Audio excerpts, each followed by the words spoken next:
Andrea Brillantes recently addressed body-shaming comments directed at her on social media.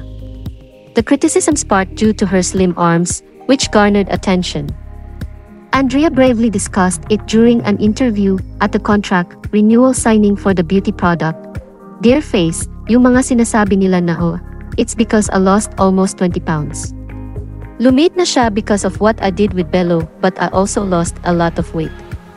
It's not because nagiging sobra ko sa mga pinapagawa ko. I also lost a lot of weight overall," the actress stated sa mga nagko-comment about Amri arms. "I really don't care. It's crazy to think that other people think they have the authority or the right or their opinion matters to me." Earlier, Bello Medical Group shared a video of Andrea Brillantes dancing in their clinic. While the actress dances, she is also with one of their doctors.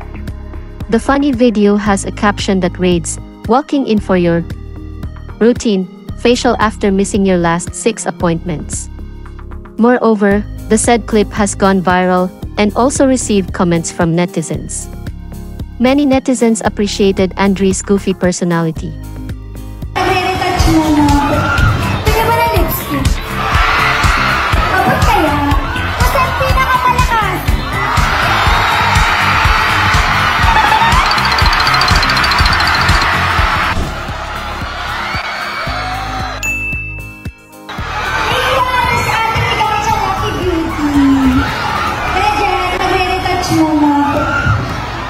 Gusto niya ba ng lipstick?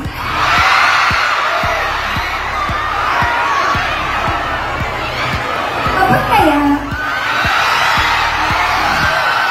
Basta pinaka